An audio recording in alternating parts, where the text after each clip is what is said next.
Good evening ma'am. यार तुम तो बड़े अच्छे बच्चे हो यार, कल पेपर है फिर भी आए क्लास में। मैम कहा था कि डीपीपी करना ना करना, बट क्लासेस में किसी में एब्सेंट नहीं होना।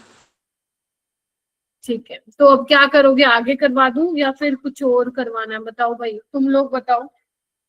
यूके वाले मेरे बच्चे तो वो कहेंगे मैम जो आपको कराना है, हमारा तो है नहीं पेपर। बताओ भाई पंजाब वाले, क्या करना चाहते हो? आइसोमेरिज्म करना है या फिर क्या करना है? कोई डाउट्स हैं तो पूछ लो, बताओ मेरे को,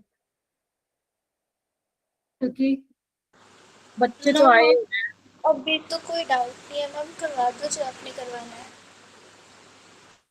हाँ जी, बाकी बच्चे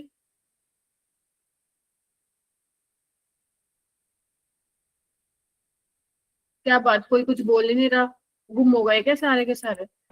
नो मैम। रविंदर आप बताओ, क्या करवाएं? आगे करवा दूं मैम। ठीक है, रेडी हो आगे करने के लिए सारे? आ तो गए ही हैं बच्चे। Yes ma'am. Yes ma'am. तो मैं 15 मिनट पहले ही छोड़ दूंगी तुम लोगों को, ठीक है? आगे करवा देते हो। वैसे भी आइसोमेरिज्म तो आएगा ना तुम्हारे वो उसमें स्कूल के एग्जाम में, है ना? यस मैम, आएगा जी। No ma'am. नो मैम, आएगा जी ना? यस आएगा ही। ठीक, ठीक है, चलो फिर मैं आगे ही करवा देती हूँ। एक बार 1 मिनट दो, मैं स्क्रीन शेयर करती हूँ।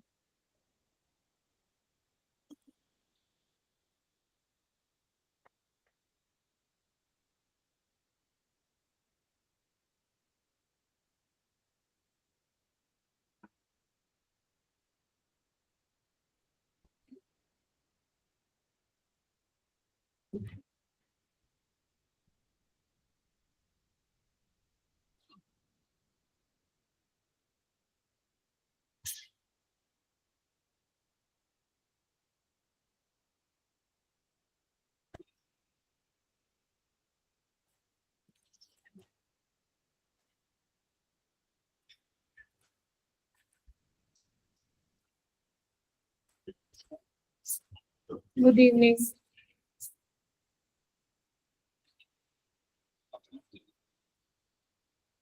चलिए आगे पढ़ते हैं फिर। 16 बच्चे आ गए हैं क्लास में, ठीक है। सो अपने ना कुछ पॉइंट्स, 2-3 पॉइंट रहते थे सीएफटी के, वो मैं कवर करवा के then I will start with isomerism, ठीक है? चलिए, कल हमने क्या कर लिया था, क्रिस्टल फील्ड थ्योरी में काफी सारी चीजें देख ली थी ना। टेट्राहेड्रल देख लिया था हमने, स्क्वायर प्लानर हमने देख लिया था, ऑक्टाहेड्रल देख लिया था, सीएफएससी कैसे निकालते हैं। स्क्वायर प्लानर में सिर्फ तुम्हें एनर्जी डिफरेंस याद करना है कि किस कौन सा जो है किसकी ज्यादा एनर्जी होगी किसकी कम होगी, तो ये याद रखना है आपको, ठीक है? उसके अलावा जो मैंने क्वेश्चंस दिए हैं अभी मत करो जिनके पेपर हैं, ठीक है? इट्स ओके, मैं तो भेजूंगी नो डाउट, बट वो आप बाद में करके भी मतलब बाद में करके भेज देना, तुम्हारे पास वो सेव करके रखना, क्योंकि वो टिक मार्क करके दिया ना मैंने, तो तुम्हें इधर उधर खोजना नहीं पड़ेगा कि कौन से क्वेश्चन करें और कौन से नहीं करें, ठीक है?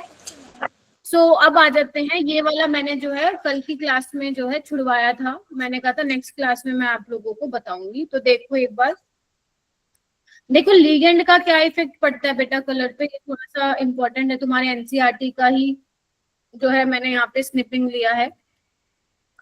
तो यहाँ पे देखो जो ये निकल वाला कंपाउंड है बेटा, ये ग्रीन इन कलर है, ठीक है? निकल जो +2 है, ये शायद मैंने तुम्हें बताया भी था कि जो D2 और D8 वाले होते हैं जनरली ग्रीन इन कलर होते हैं।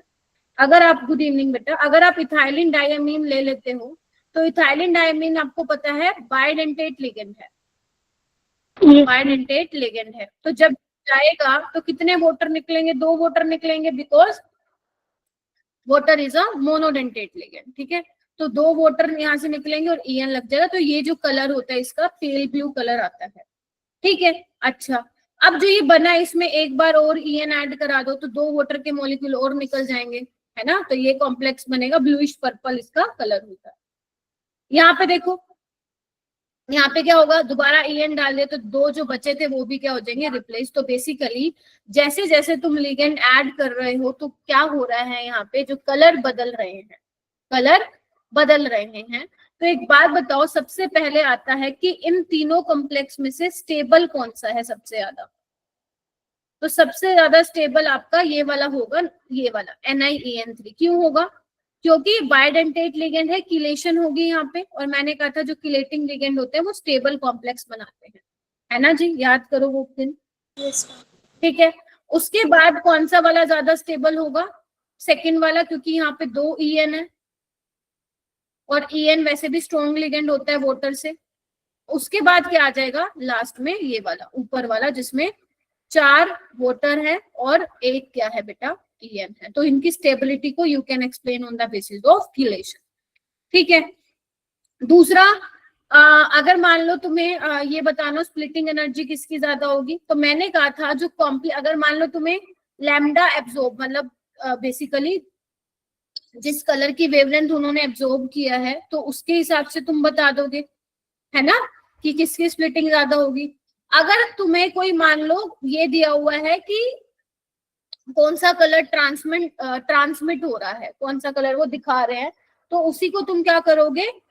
एब्जॉर्ब वाला लेके क्या करोगे? आंसर मार्क करोगे। तो वॉयलेट की तुम्हें पता है विबग्योर होता है, वायलेट वाले की सबसे कम वेवलेंथ है, तो स्प्लिटिंग क्या होगी उसमें? सबसे ज्यादा होगी। तो स्प्लिटिंग एनर्जी इसमें सबसे ज्यादा होगी। अगर मुझे स्प्लिटिंग का एनर्जी का ऑर्डर लिखना हो, और मैं यहाँ पे आराम से पढ़ लो, सिर्फ 1.25 छोड़ दूंगी मैं 15-20 मिनट पहले। अगर ABC दूंगी तो C की सबसे ज्यादा स्प्लिटिंग होगी, ठीक है। और फिर उसके बाद bluish purple colour, bluish purple मतलब थोड़ा डार्क ब्लू है, ठीक है। फिर B आ जाएगा, उसके बाद पेल ब्लू मतलब बिल्कुल हल्का, तो उसका क्या होने वाला है? सबसे कम होने वाला है। तो तुम स्प्लिटिंग का ऑर्डर बता सकते हो इस बेसिस पे, ठीक है। और तुम्हें डायरेक्ट कलर भी ध्यान रखने हैं कि इसका ग्रीन, ऐसे याद रख लेना, green, pale blue, bluish purple, violet, green, pale blue, bluish purple, violet, क्योंकि तुम्हें ये कलर याद होने चाहिए। एग्जामिनर ने डायरेक्ट पूछा था, ABC करके दे दिया था और पूछा था ABCD का कलर क्या होगा, तो तुम्हें ये मुंह जुबानी याद होने चाहिए कलर। क्लियर है? Yes ma'am. Yes ma'am. ठीक है, उसके बाद है कुछ यहाँ पे इंपॉर्टेंट पॉइंट्स करके हैं, लिख सकते हो इसको। रिमेम्बर द कलर्स, क्योंकि कलर से रिलेटेड सवाल जनरली जो JEE में पूछा जाता है। तो सबसे पहले है फेनी। फेनी करके कैसे याद रखोगे? फेनी मतलब आयरन 2+ और निकल 2+। फेनी ग्रीन कलर, फेनी ग्रीन कलर। तो Fe+2 और निकल +2 वाले कॉम्प्लेक्सेस का कलर क्या होता है? ग्रीन होता है, ठीक है, ऐसे याद रखो। उसके बाद कुकर से याद रखो, कुकर, कुकर इन बाजार और मार्केट, कुकर यानी कि कॉपर +2 और क्रोमियम +2, ये ब्लू कलर के होते हैं, ठीक है जी, ब्लू कलर के होते हैं। उसके बाद याद रखो मन को Mn+2, मन को यानी कि गोबाल्ट +2, मन को पिंक कलर पसंद है। समझे क्या बताया मैंने? आओ, Fe+2 और निकल +2, ग्रीन इन कलर बहुत यूज होगा बेटा ये तुम्हें PYQ में। कुकर इन बाजार, कुकर ब्लू कलर, मन को पिंक कलर पसंद है। इतना याद तो कर ही सकते हो। Yes ma'am. और D0 D10 वाले तुम्हें पता ही है कलरलेस होते हैं, कलरलेस। ठीक है। एक तो ये चीज तुम लोगों को याद रखनी है। उसके अलावा और चीज को क्या याद रखनी है? नोट करके लिखो। पहला पॉइंट कि जो स्केयर प्लेनर कॉम्प्लेक्स होते हैं, स्केयर प्लेनर जो कॉम्प्लेक्सेस होते हैं वो कलरलेस होते हैं। ये इंपॉर्टेंट पॉइंट्स में आएगा, अभी मैं इसको बता भी दूंगी। और लिखो, tetrahedral complexes are more intense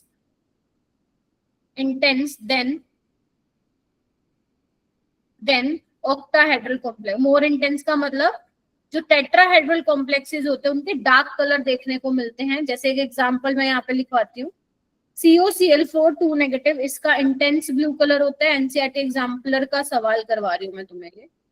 और अगर तुम ऑक्टाहेड्रल कॉम्प्लेक्स ले लोगे तो इसका जो कलर होता है that is light pink colour. अब ऐसा क्यों होता है सोचें, क्योंकि अगर तुम ध्यान देखो, ध्यान से सुनो, स्क्वायर प्लैनर में स्प्लिटिंग सबसे ज्यादा होती है, फिर ऑक्टाहेड्रल में और फिर टेट्राहेड्रल में, ठीक है। अब टेट्राहेड्रल में स्प्लिटिंग कम होती है तो इलेक्ट्रॉन जल्दी ट्रांजिशन करना चाहेगा, यस और नो, ई से T2 में। और जितना ट्रांजिशन करेगा मतलब एनर्जी गैप कम है, एनर्जी गैप क्या है, कम है। yes. तो अगर एनर्जी गैप आपकी स्प्लिटिंग कम है, एनर्जी कम है, तो क्या करेगा, हायर वेवलेंथ वाली रेडिएशन को क्या करेगा, एब्जॉर्ब करेगा, ठीक है। अच्छा मैम, ठीक है। तो अगर स्प्लिटिंग कम है तो ट्रांजिशन ज्यादा होगी, और ट्रांजिशन ज्यादा होगी तो क्या होगा, वापिस आएगा ग्राउंड स्टेट में और कलर शो करेगा, मतलब डार्क, बेसिकली डार्क कलर वहां पे देखने को मिलते हैं। ट्रांजिशन अच्छे से हो रही है यहाँ पे, ठीक है। तो जितनी ट्रांजिशन होंगी, नंबर ऑफ ट्रांजिशन होंगी, उतना ही आपको जो कलर होता है वो इंटेंस देखने को मिलता है, डार्क। जबकि स्क्वायर प्लैनर में क्या होता है, स्प्लिटिंग बहुत ज्यादा होती है, ऑक्टाहेड्रल में भी। तो इलेक्ट्रॉन क्या करना चाहता है, ट्रांजिशन नहीं करता, वो पेयरिंग होने जाता, मतलब चाहता है कि पेयर हो जाए। याद है स्क्वायर प्लैनर में तो पेयरिंग हो ही जाती है, ठीक है। तो वो ट्रांजिशन नहीं करना चाहेगा, ट्रांजिशन नहीं करेगा तो कलरलेस रह जाएगा। तो मोस्टली जो होते हैं, जनरली आप बोल सकते हो स्क्वायर प्लैनर के कॉम्प्लेक्सेस कलरलेस होते हैं। ऑक्टाहेड्रल वाले और टेट्राहेड्रल में कैसे कंपैरिजन करोगे, ट्रांजिशन की बेसिस पे। तो अगर स्प्लिटिंग एनर्जी ज्यादा है तो ट्रांजिशन ज्यादा होगी, डार्कनेस आएगी। मतलब डार्कनेस का क्या मतलब है, डार्क कलर के तुम्हें क्या मिलेंगे, कंपाउंड्स मिलेंगे, ठीक है। yes, इनको, हाँ जी, इनको लिख लो।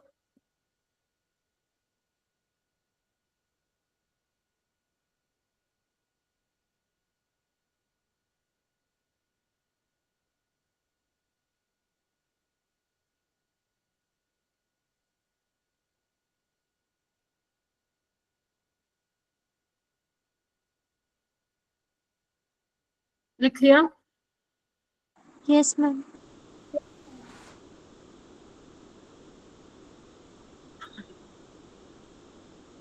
ठीक है।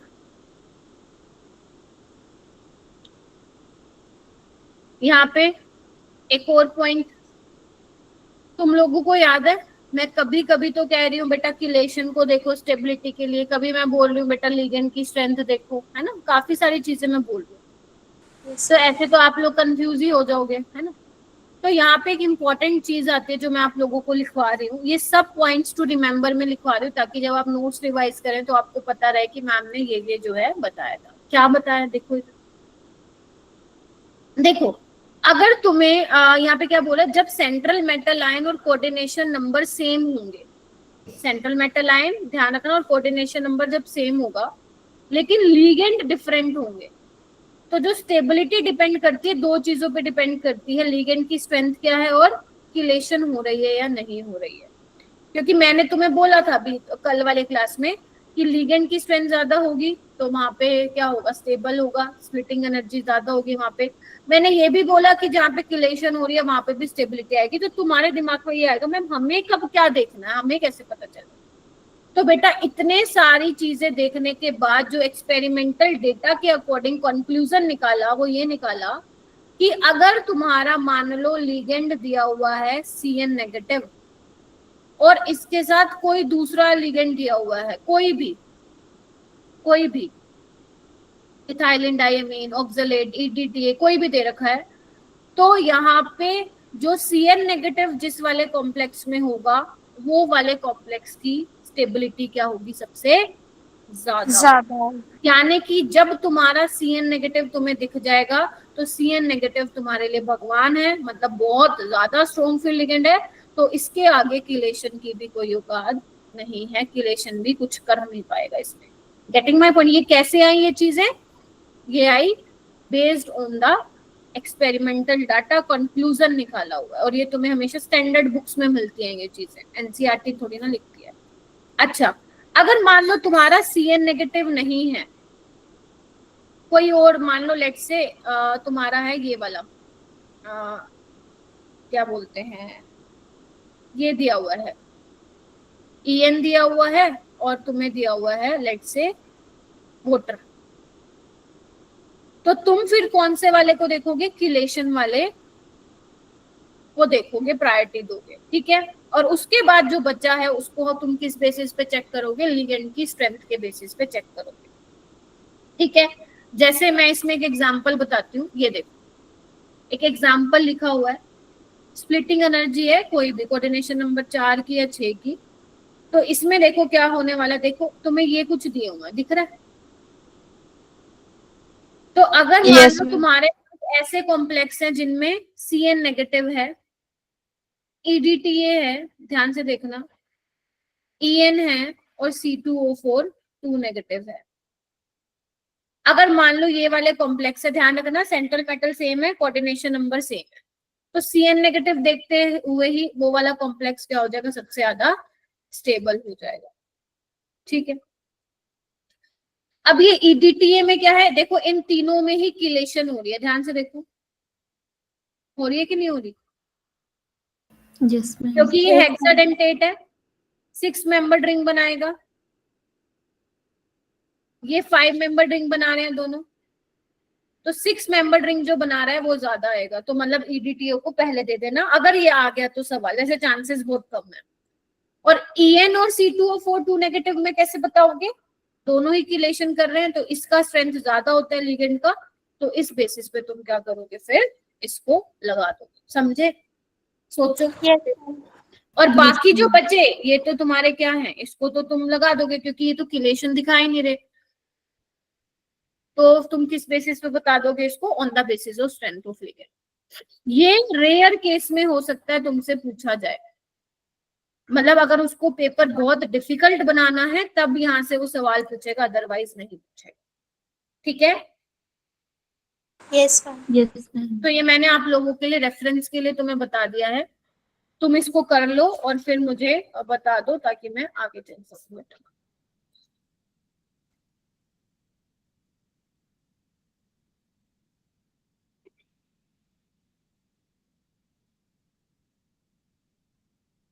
तुम्हें याद है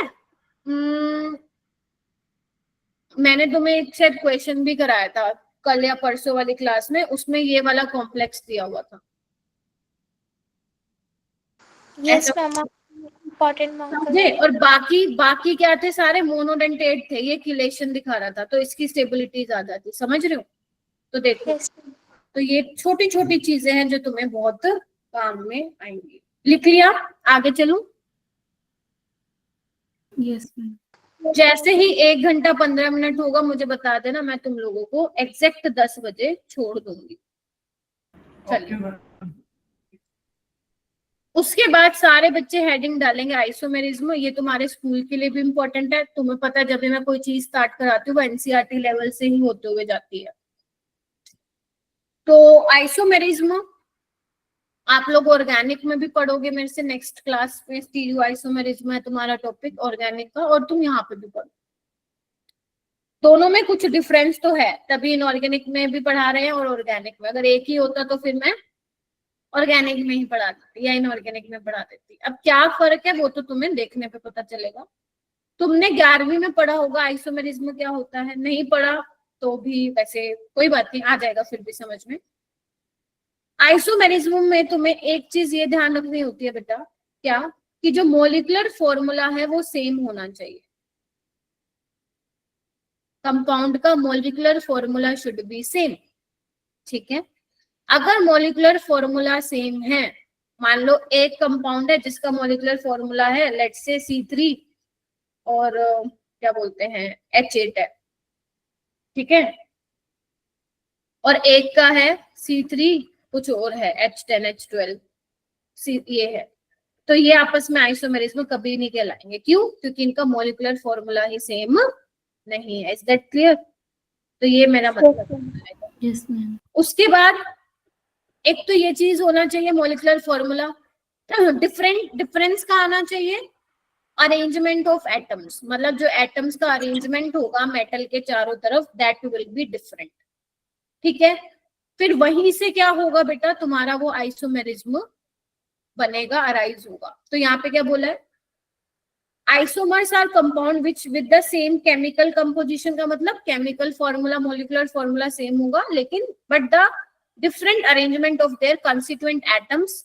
आराम आराम से पढ़ाऊंगी, टेंशन मत लो, हो जाएगा तुम्हारा नेक्स्ट क्लास में ये चैप्टर खत्म। And the phenomena of existence of isomer is called isomerism. तो जब एटम्स अरेंज होते हैं डिफरेंटली अराउंड मेटल आयन, तो उनकी वजह से उनकी रिएक्टिविटी, उनकी फिजिकल प्रॉपर्टीज जैसे colour, melting point, boiling point, solubility, इनकी प्रॉपर्टीज क्या हो जाती है बेटा, डिफरेंट हो जाती है। ठीक है, तो ये क्या कहलाते हैं, आपके आइसोमेरिज्म कहलाते हैं। लिखो इसको, तब मैं आगे चलूंगी। आइसोमेरिज्म तुम्हें दो तरह के पढ़ने हैं, एक तो स्ट्रक्चरल आइसोमेरिज्म पढ़ना है और एक स्टीरियो आइसोमेरिज्म पढ़ना है। स्ट्रक्चरल में कौन कौन से आएंगे, आयनाइजेशन आएगा, हाइड्रेट और सॉल्वेंट, लिंकेज, कोऑर्डिनेशन, ये आएंगे। और स्टीरियो आइसोमेरिज्म में क्या आएगा बेटा, ज्योमेट्रिकल और ऑप्टिकल आइसोमेरिज्म आएंगे। ठीक है जी।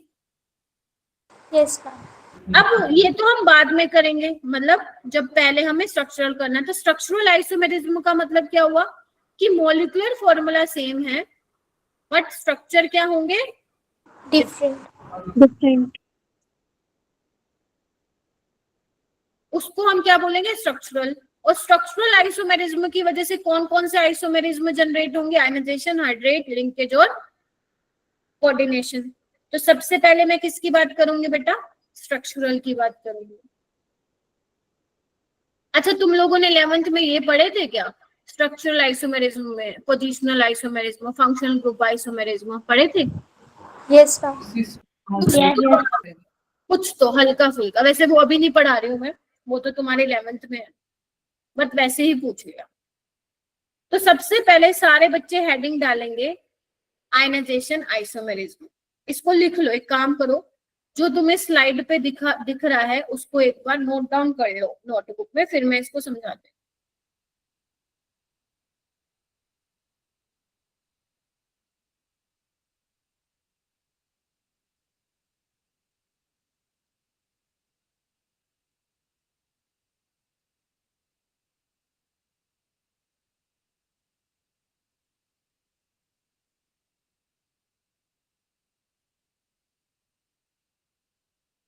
बहुत आसान है बेटा, बहुत ज्यादा आसान है स्ट्रक्चरल आइसोमेरिज्म। तुम्हें लगेगा कि मैम इतना आसान भी है कोई चीज, अभी तुम्हें पता लग जाएगा। तो मैं कहूंगी हाँ बेटा है आसान।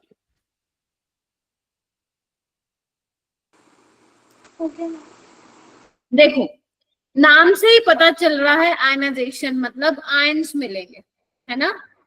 तो तुम्हें पता है आयंस कब मिलते हैं, जो ब्रैकेट के बाहर प्रेजेंट होता है, that is your ionisable sphere. बताया था मैंने बर्नौली थ्योरी में। यस। जैसे अगर तुम ये वाले दो कंपाउंड्स देखोगे तो पहले तो चेक करो इनका मॉलिक्यूलर फॉर्मूला सेम होगा। हाँ मैम सेम होगा। यहाँ पे भी क्या है, कोबाल्ट, 5 अमोनिया, ब्रोमीन और सल्फेट। यहाँ पे 5 अमोनिया, सल्फेट और ब्रोमीन, सबका मॉलिक्यूलर फॉर्मूला क्या आने वाला है, सेम आने वाला है। दिख रहा है, मॉलिक्यूलर मास सेम आएगा जब तुम निकालोगे, है ना। लेकिन यहाँ पे ब्रैकेट के बाहर सल्फेट है और यहाँ पे ब्रैकेट के बाहर ब्रोमीन है। तो जब मैं इसको पानी में डालूंगी तो मुझे क्या मिलेगा,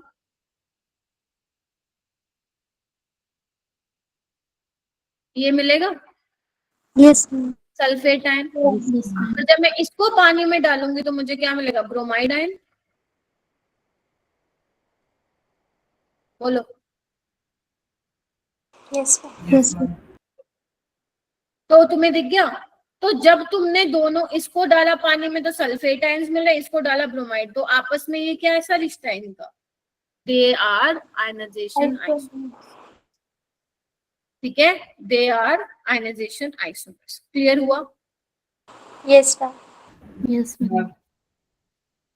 और देखो अब यहाँ पे स्ट्रक्चर डिफरेंट होगा, क्योंकि यहाँ पे कोबाल्ट के साथ, देखो एक बार ध्यान से, यहाँ पे अगर तुम ध्यान से देखोगे कोबाल्ट के साथ 5 अमोनिया और ब्रोमीन लगा है ना। क्योंकि सेकेंडरी वैलेंसी क्या बताती है, कोऑर्डिनेशन नंबर बताती है ना। तो 5 अमोनिया और ब्रोमीन लगा है, जबकि यहाँ पे क्या लगा है, सल्फेट लगा है, देखना, सल्फेट और 5 अमोनिया दिख रहा है। Divya, yes ma'am. Harmeet, yes ma'am. ठीक है। तो इसीलिए इनकी प्रॉपर्टीज भी अलग अलग होंगी। तो ये रेड वॉयलेट कलर का होता है, कलर याद नहीं रखना है तुम्हें, टेंशन मत लो। और ये रेड कलर का होता है, दिख रहा है, because structure is different. Is that clear? Yes. चलिए, और क्या है, ये हटा रही हूं मैं, बनाना बना लो, बट ये मैं इसको हटा रही हूँ। देखो अब इंपॉर्टेंट क्या है, देखो अगर मैं, मेरे पास ये कंपाउंड है ये वाला, ठीक है, अगर मैं एक्वा सॉल्यूशन में डालूंगी तो मुझे क्या मिलेगा, सल्फेट आयंस तो मिलेगा ही मिलेगा, है ना, क्योंकि वो आयनाइजेबल है, पानी में डालने के बाद डिसोसिएट हो जाएगा। अच्छा, अब क्योंकि मेरे को बेटा सल्फेट आयन मिला है, अब मैं इसकी रिएक्शन, मान लो लेट से मुझे ये पता चल गया, मतलब मान लो तुम्हारे सैंपल में सल्फेट आयन है ना, अगर मैं उसकी रिएक्शन, जो सैंपल है उसकी रिएक्शन तुम्हें BaCl2 यानी कि बेरियम क्लोराइड के साथ कराती हूँ और AgNO3 के साथ कराती हूँ, तो ये क्या होगा, बेरियम के साथ सल्फेट मिलके क्या दे देगा तुम्हें, बेरियम सल्फेट के व्हाइट प्रेसिपिटेट वहां पे दे देगा, ठीक है। और Ag सल्फेट के साथ रिएक्ट करके भाई साहब नो प्रेसिपिटेट, कोई प्रेसिपिटेट नहीं देगा। तो इससे क्या पता चलेगा, जब तुम्हें व्हाइट प्रेसिपिटेट मिल रहे हैं तो मतलब तुम समझ जाओगे कि बेरियम क्लोराइड के साथ अगर व्हाइट प्रेसिपिटेट मिल रहा है तो वहां पे क्या रहा होगा, वो बेरियम सल्फेट के मिल रहे होंगे। और अगर बेरियम सल्फेट के मिल रहे हैं तो पक्का सॉल्यूशन में तुम्हें किसके आयंस मिल रहे होंगे, सल्फेट आयंस तुम्हें मिल रहे होंगे। बोलो। Yes ma'am. अगर मान लो तुम्हारे पास कुछ ऐसा है, अब मैं इसकी रिएक्शन कराती हूँ BaCl2 और AgNO3, तुम्हें पता होना चाहिए जो सिल्वर और हेलोजन का बॉन्ड होता है बहुत बढ़िया होता है। तो अगर यहाँ पे AgBr मिल रहा है, AgBr के होते हैं इसके, क्या बोलते हैं उसको, पेल येलो प्रेसिपिटेट। प्रेसिपिटेट मतलब समझ गए ना, जो सेटल डाउन नहीं होते हैं। और जब आप बेरियम क्लोराइड के साथ करा रहे हो तो नहीं मिल रहे हैं। तो अगर AgNO3 के साथ तुम्हें मान लो लिखा मिल जाए कि पेल येलो प्रेसिपिटेट मिले, तो समझ जाना वो AgBr के होंगे।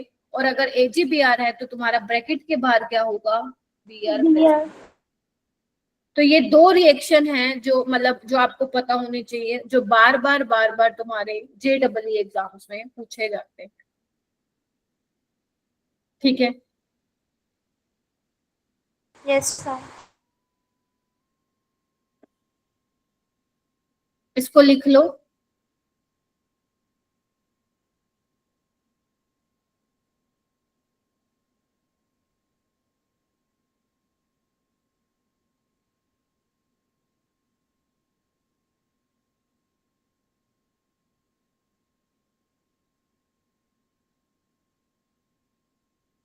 संध्या, ये जो मैंने आइसोमेरिज्म स्टार्ट किया ना, यहाँ से तुम करने के स्टार्ट कर दो, ठीक है। इससे पहले वाला जो था वो पिछली क्लास से रिलेटेड था, बट जो ये मैंने आइसोमेरिज्म से कराया है ये आप करना स्टार्ट कर दीजिए, है ना, साथ साथ, क्योंकि ये आप लोग का क्या है, बेसिकली इतना कनेक्टेड नहीं है उससे, ठीक है।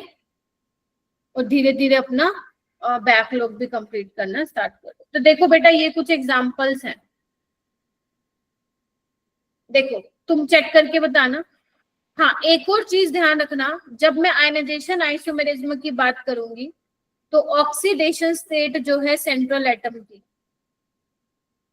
वो सेम रहनी चाहिए। दूसरा, कोऑर्डिनेशन नंबर भी क्या होगा, वो सेम रहेगा।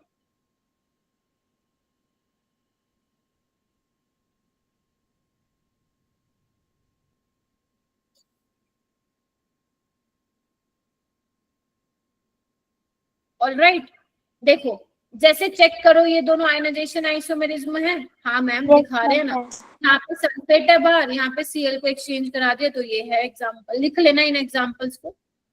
और यहाँ पे कोबाल्ट है ना, तो यहाँ पे देखो क्या है, यहाँ पे सल्फेट बाहर है, नाइट्रेट अंदर है, यहाँ पे नाइट्रेट बाहर है, ध्यान रखना आयंस का एक्सचेंज कराना है, आयंस का एक्सचेंज कराना है, तभी आयनाइजेशन आइसोमेरिज्म होगा। यस ठीक है, अगर मान लो तुम सोचो कि मैम इसका ये भी बन सकता है क्या, इधर आना,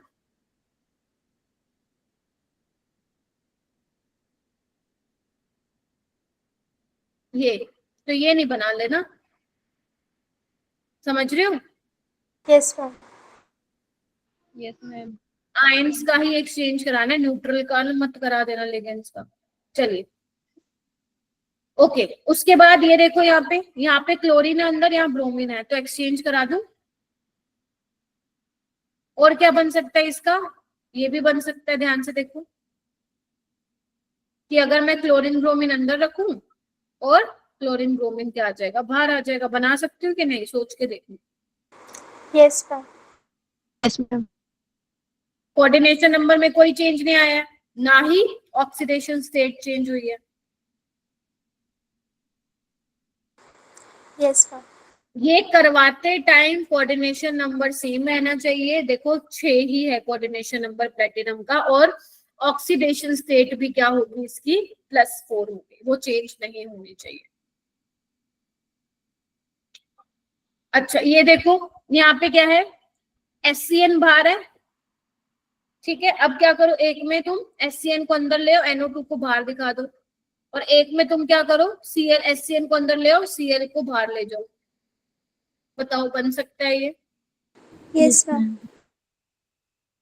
यस मैम। तो ये सारे उतार लो, और ये किसके एग्जाम्पल है बेटा, आयनाइजेशन आइसोमेरिज्म के एग्जाम्पल है। सिंपल है ना?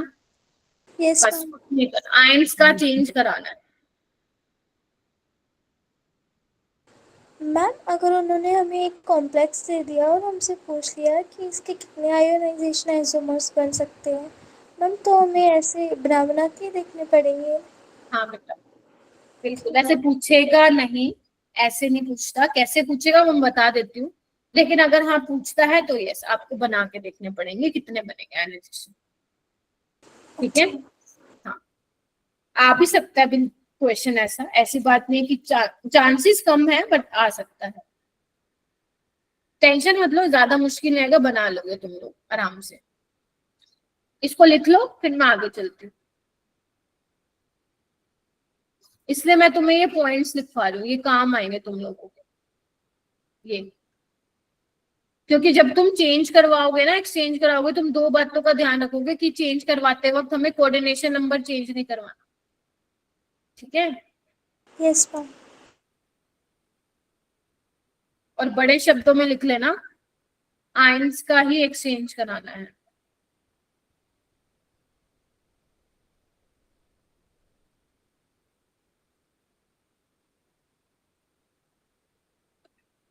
बस इससे ज्यादा तुमसे वो कुछ खास नहीं पूछेगा। Done ma'am. सारे बच्चे एक बार कर लो। उसके बाद है second structural isomerism, hydrate isomerism. Hydrate isomerism क्या होता है पहले समझ लो, फिर लिख लेना। हाइड्रेट मतलब पानी, मॉलिक्यूलर फॉर्मूला सेम होगा। अब यहाँ पे क्या होगा, वाटर के मॉलिक्यूल का एक्सचेंज होगा बिटवीन कोऑर्डिनेशन स्फीयर और आयनाइजेशन स्फीयर। कितना आसान है, कितना आसान। और बल्कि हाइड्रेट आइसोमेरिज्म क्या है, this is a type of ionisation isomerism, ये भी बोल सकते हो। कितना आसान है देखो, अगर यही तुम्हारे पेपर में आ जाए तुम्हारी तो बल्ले बल्ले हो जाएगी। कैसे, एक मैं एग्जांपल यहाँ पे लेती हूँ, यही एग्जांपल तुम्हारे एनसीईआरटी में भी और यही एग्जांपल जेई में भी आता है, अगर आना हुआ तो। देखो वाटर का कैसे एक्सचेंज कराओगे, देखो एक तो ये है तुम्हारे पास, मान लो एक तुम्हें ये दे दिया, वाटर का कैसे एक्सचेंज कराओगे। मान लो 5 वाटर तुमने अंदर लगा दिए, कोऑर्डिनेशन नंबर चेंज नहीं होना चाहिए, तो 1 क्लोरीन तुम्हें अंदर लगाना पड़ेगा, तो बाहर क्या हो जाएगा, 2 क्लोरीन और पानी। यस और नो? तो यहाँ पे भी तुम्हें ये याद रखना है कि कोऑर्डिनेशन नंबर सेम रहेगा, और ये भी ध्यान रखना है इसमें कॉम्प्लेक्स आपका न्यूट्रल नहीं होना चाहिए। ठीक है, ओके मैम। मतलब उसका कैटायनिक और अनायनिक पार्ट होना चाहिए, ठीक है। अच्छा, जैसे ये कैटायन, ये अनायन। और कैसे हम कर सकते हैं कि पानी के मॉलिक्यूल अंदर 4 रख लो और 2 Cl रख लो अंदर और एक बाहर Cl और वाटर आ जाएगा, क्या कहते हो, 2 वाटर आ जाएगा। ये पॉसिबल है क्या? ये पॉसिबल है कि मैम हम एक काम करते हैं, 3 वाटर अंदर रख लेते हैं और 3 वाटर बाहर रख लेते हैं, और तो कोऑर्डिनेशन नंबर 6 करने के लिए मुझे अंदर 3 क्लोरीन लगाने पड़ेंगे। नहीं, ये तो न्यूट्रल बना दिया तुमने। कभी भी जो हाइड्रेट मॉलिक्यूल है वो ऐसे नहीं एग्जिस्ट करेगा, किसी का हाइड्रेट बन के एग्जिस्ट करेगा।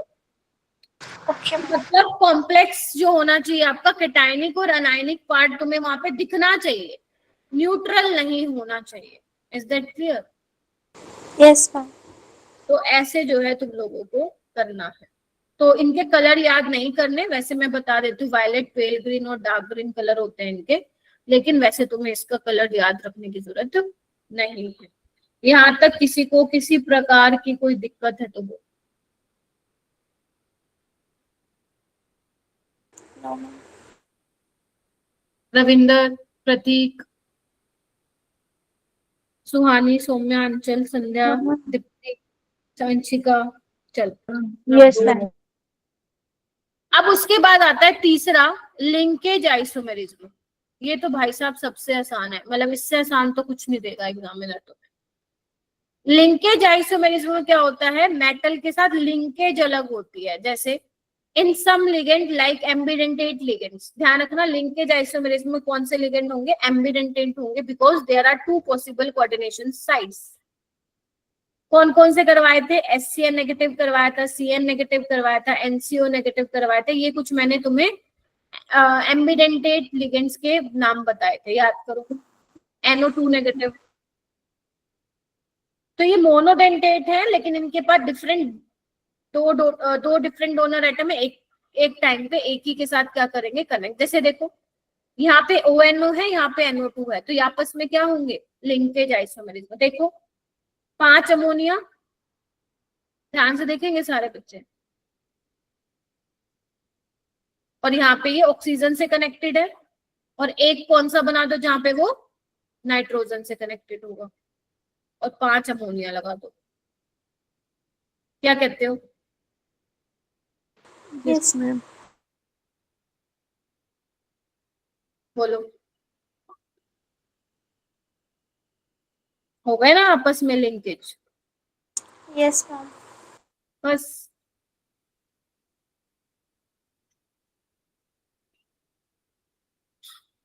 एग्जाम्पल्स देखो इसके, यहाँ पे SCN है, सल्फर से कनेक्टेड है, यहाँ पे नाइट्रोजन से, लिंकेज आइसोमेरिज्म है। यहाँ पे नाइट्रोजन से कनेक्टेड है, यहाँ पे ऑक्सीजन से। ऑक्सीजन से। यहाँ पे सल्फर से है और यहाँ पे नाइट्रोजन से, तो ये सारे क्या है, लिंकेज आइसोमेरिज्म। इसको नोट डाउन कर लो, फिर आगे चलते हैं।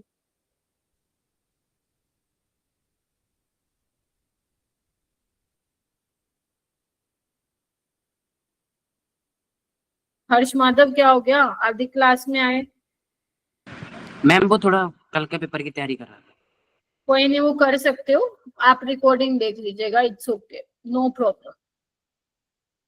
जिनको भी लग रहा है कल के पेपर की तैयारी नहीं, आप क्लास लीव कर सकते हो, आप अपने ये रिकॉर्डिंग से कवर कर लेना, कोई दिक्कत नहीं है। एक लेक्चर में बहुत कुछ नहीं करवा दूंगी मैं, है ना, वैसे भी बस आधा घंटा ही और लूंगी क्लास, कोई दिक्कत नहीं है। जबरदस्ती मत बैठो अगर मन ही नहीं लगेगा तो, ठीक है। चलिए,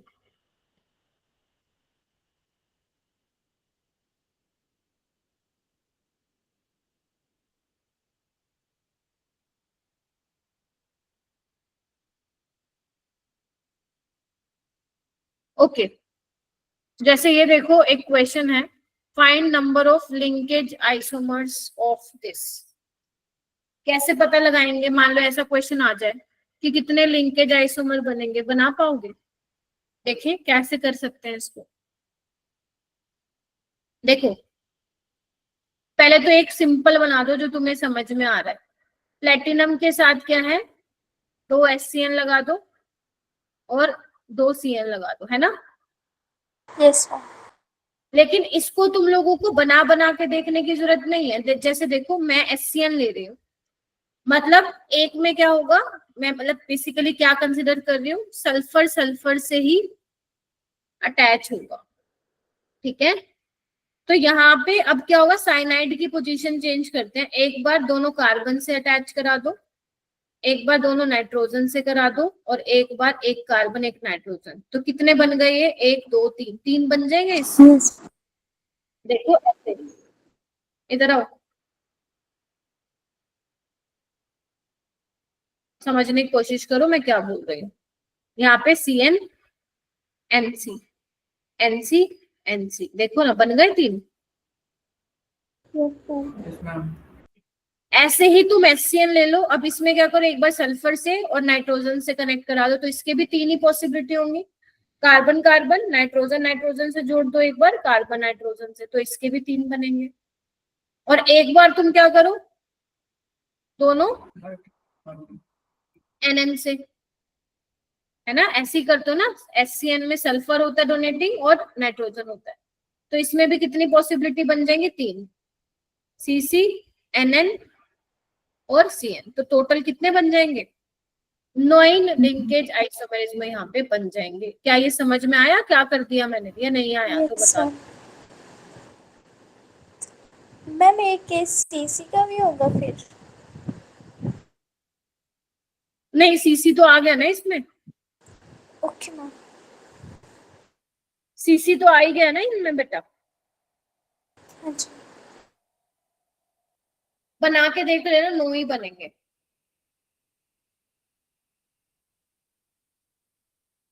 ठीक है। Yes ma'am.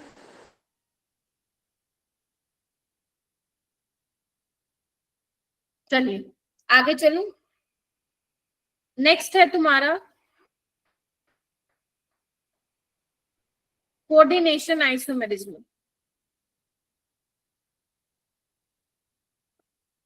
इसमें क्या करना है, कोऑर्डिनेशन आइसोमेरिज्म में नाम से ही पता चल रहा है, coordination compounds made up of cationic and anionic coordination entities. मतलब कोऑर्डिनेशन कंपाउंड्स किससे बने होंगे, एक कैटायन वाली स्पीसीज होगी, एक अनायनिक वाली। देखो इधर, कैटायन वाली अनायनिक वाली, दिख रहा है सबको। Yes ma'am. यस। वो ये वाली आइसोमेरिज्म दिखाते हैं। कैसे, इनमें क्या होता है, लिगेंड का तुम्हें एक्सचेंज कराना है कैटायन और अनायनिक एंटाइटीज में। कैसे लिगेंड का एक्सचेंज कराना है, पहली बात तो जब तुम ये काम करवाओगे तो इसमें भी क्या होना चाहिए, ऑक्सीडेशन स्टेट सेम रहनी चाहिए सेंट्रल एटम की, और कोऑर्डिनेशन नंबर भी क्या रहना चाहिए, सेम। सेम रहना चाहिए, ठीक है। देखो यहाँ पे क्या है, कोबाल्ट के साथ 6 अमोनिया है, यहाँ पे देखो कोबाल्ट के साथ क्या किया है इन्होंने, साइनाइड लगा दिया, तो लिगेंड का एक्सचेंज हो गया। देखो यहाँ पे कोबाल्ट के साथ अमोनिया, ये क्रोमियम के साथ चला गया, तो लिगेंड का एक्सचेंज हो गया ना कोऑर्डिनेशन में। तो ऐसे वाले आइसोमेरिज्म को हम क्या कहलाते हैं, मतलब बोलते हैं कोऑर्डिनेशन आइसोमेरिज्म बोलते हैं।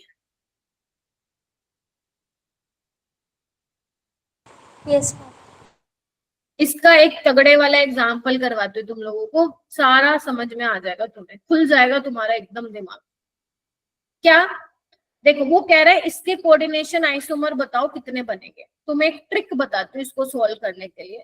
बस एक बात ये ध्यान रखना, जब कोबाल्ट +2 या कोबाल्ट +3 में होता है तो कोऑर्डिनेशन नंबर 6 होगा। मैंने तो शायद तुम्हें बताया भी था यस कि अगर आपका 3D मेटल आयन है +2 +3 में, जनरली कोऑर्डिनेशन नंबर 6 होता है उसका। प्लेटिनम +2 और पैलेडियम +2 में होगा तो कोऑर्डिनेशन नंबर 4 होता है। अगर प्लेटिनम +4 में और पैलेडियम +4 में है तो कोऑर्डिनेशन नंबर कितना होता है, 6 होता है। चलिए, मतलब तुम्हें इस तरीके से करना है अरेंजमेंट इसमें, क्या कि कोबाल्ट की और क्रोमियम की ऑक्सीडेशन स्टेट, यहाँ पे क्रोमियम भी लिख लो, इनकी ऑक्सीडेशन स्टेट क्या नहीं होनी चाहिए, चेंज नहीं होनी चाहिए, ठीक है। तो अब तुम ध्यान से देखो, यहाँ पे कोबाल्ट +2 में है और ये -2 में। ध्यान से देखो, नहीं नहीं नहीं नहीं, -3 में, क्योंकि तभी कोबाल्ट का यहाँ पे देखो ना, ये भी छोड़ो इसको, एक मिनट, अगर यहाँ पे ओके -2 लगाया तो +4 में आ जाएगा, ये +3 में होगा। क्या किया मैंने, यहाँ पे ध्यान से देखो, कोबाल्ट +3 में है और यहाँ पे क्रोमियम +3 में, हो गया। Yes ma'am.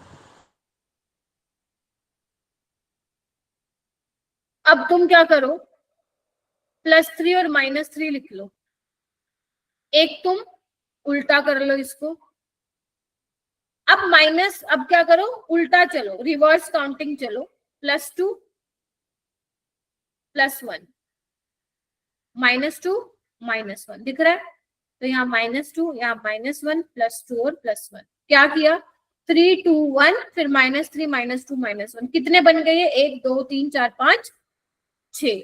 तो आंसर कितना आएगा, 6। अभी कैसे बनेगा देखना चाहते हो? बस देखो, यहाँ पे ऐसे कंफ्यूज मत हो जाना, जिसको करना है ये कर लेना, बाकी तुम छोड़ भी सकते हो। यहाँ पे सबसे पहले तुम्हें ये याद रखना होना चाहिए कि कोऑर्डिनेशन नंबर 6 में कोबाल्ट क्रोमियम या तो +2 में होंगे या +3 में होंगे। तो यहाँ पे आप +2 -2 लगाओगे तो क्रोमियम +4 में आ जाएगा, विच इज रॉन्ग। तो +3 -3। अब तुम क्या करो, यहाँ पे ब्रैकेट के ऊपर -3 लिख दो, ये वाला केस बना रही हूँ। तो अंदर क्या आ जाएगा, CN6 आ जाएगा, तभी कोबाल्ट की +3 बनेगी, x - x = -3। और यहाँ क्या हो जाएगा, फिर अमोनिया के 6 आ जाएंगे। बोलो क्या कहते हैं? Yes ma'am. और क्या पॉसिबिलिटी है कि तुम ब्रैकेट के ऊपर क्या लगाओ, +2।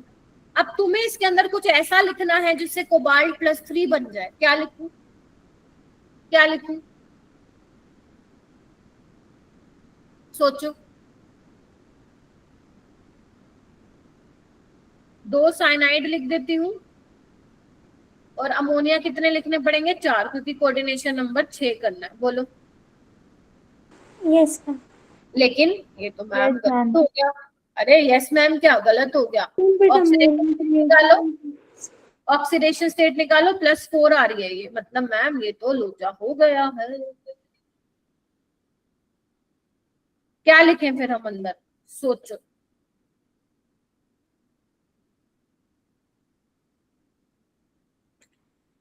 कि हमारी ऑक्सीडेशन स्टेट +3 आ जाए। एक साइनाइड लिख दू और यहाँ पे 5 अमोनिया लिख देती हूँ। बोलो, अब आ जाएगा x - 1 = 3 आ। क्रोमियम में क्या होगा, साइनाइड यहाँ पे 1 लग गया, तो यहाँ बचे हुए 5 और अमोनिया बचा हुआ 1। देखिए, समझ रहे हो कैसे बना रही हूँ ये? Yes ma'am. मैम ये क्या कर दिया, कोऑर्डिनेट। आप क्या करा रहे हो, लिगेंड का एक्सचेंज करा रहे हो ना।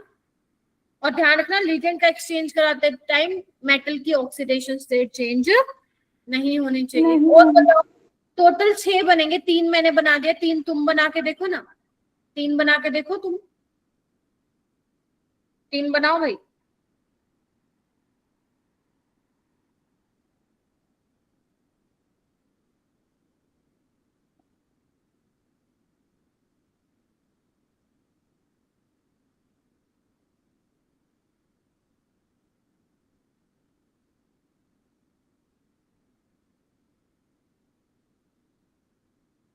ये मैं वैसे करवाने नहीं वाली थी क्वेश्चन, बट मैंने पता नहीं क्यों करवा दिया। मेरे को पता था तुम सारे सिट्टी पिट्टी तुम हो जाएगी ये क्वेश्चन करवाते।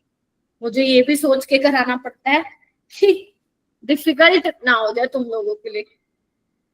बट ठीक है, अब करवा दिए तो कर लो, नहीं तो छोड़ देना। ठीक है मैम, इतना डिफिकल्ट है।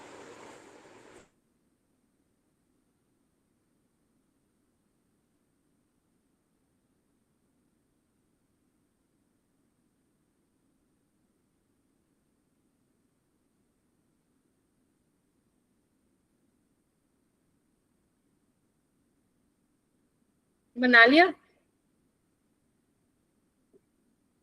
4 बना, कितने बन गए? एक नहीं, एक तो यही रहा, ये दूसरा, ये तीसरा और ये चौथा। ऐसे ही तुम 5वां और 6ठा भी बना सकते हो। इसको मैं हटा रही हूँ।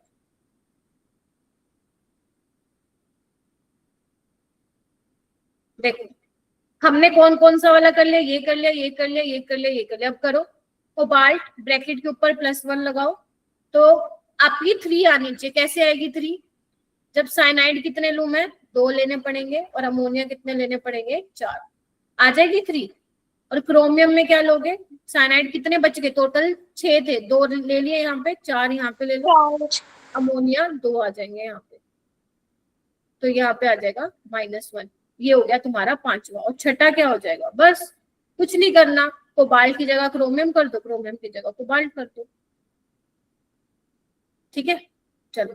यस तो यहाँ पे क्या आ जाएगा तुम लोगों का? कोबाल्ट, CN4, अमोनिया 2, एक ये बन जाएगा और एक बन जाएगा ये।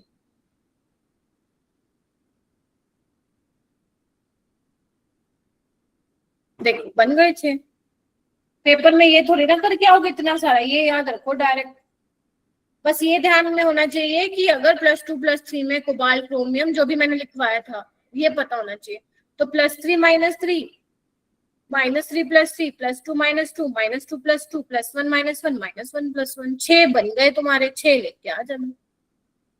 Okay ma'am. इसको प्रैक्टिस कर लेना जिनका पेपर नहीं है कल, ताकि ये समझ में आ जाए। ठीक है, यस ये वाला क्वेश्चन करो। ये JEE 2025 में आया था। बस मैं छोड़ रही हूँ तुम लोगों को, कम ही बच्चे हैं, बाकी मैं फिर नेक्स्ट क्लास में ही कराऊंगी। बस ये 2-3 क्वेश्चन कर लो, ठीक है।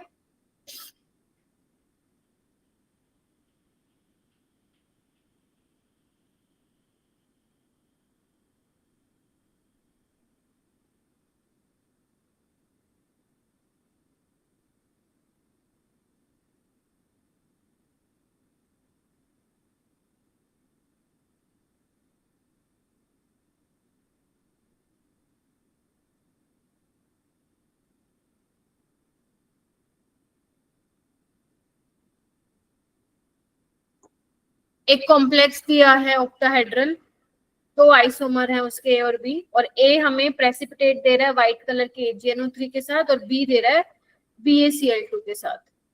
तो कौन सा आइसोमेरिज्म होगा?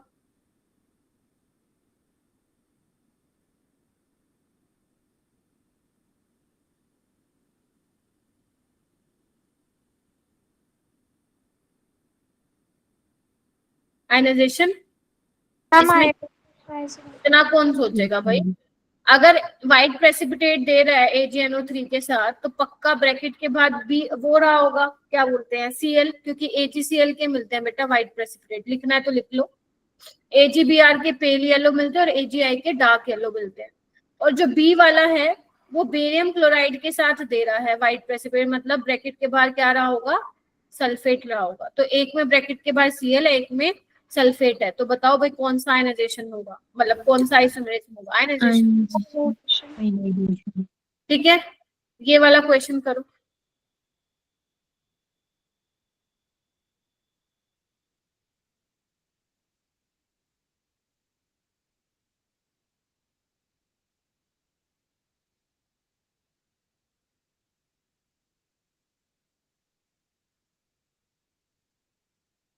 मैम इसमें रॉन्ग स्टेटमेंट नहीं बतानी? नहीं, करेक्ट बता।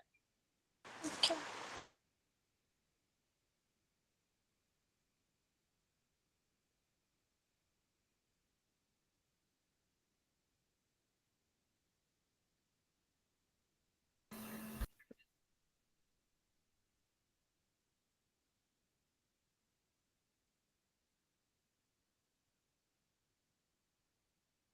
क्या हो गया तुम्हारी क्लास को यार? पढ़ते ही नहीं हो तुम लोग बच्चे। हाँ बताओ क्या होना चाहिए?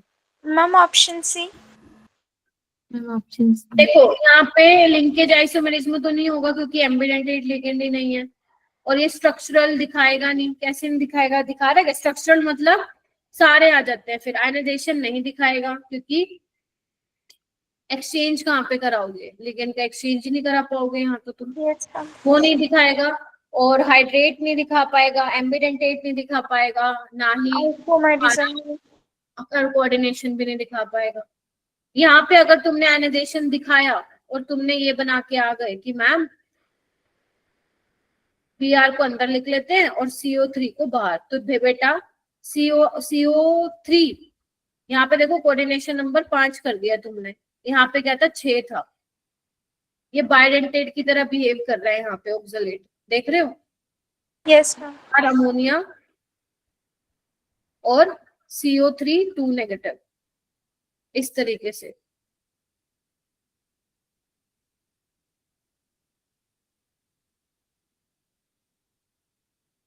ठीक है, तो तुमने अगर ये काम करवाया भाई साहब, तुम तो कोऑर्डिनेशन नंबर ही चेंज कर दो, coordination number will remain same, तो ये भी नहीं हो सकता, ये हो जाएगा। Yes ma'am. तो इसका आंसर क्या आएगा? सी आएगा। ठीक है, अब मैं तुम्हें कल क्या पढ़ाऊंगी, मतलब कल वाली क्लास, कल है क्या? नहीं, परसों है। स्टीरियो आइसोमेरिज्म पढ़ाऊंगी, ट्राई करूंगी इसको खत्म करने का, बट चांसेस थोड़े कम है, वो आगे मेरे को लग रहा है खींचा जाएगा।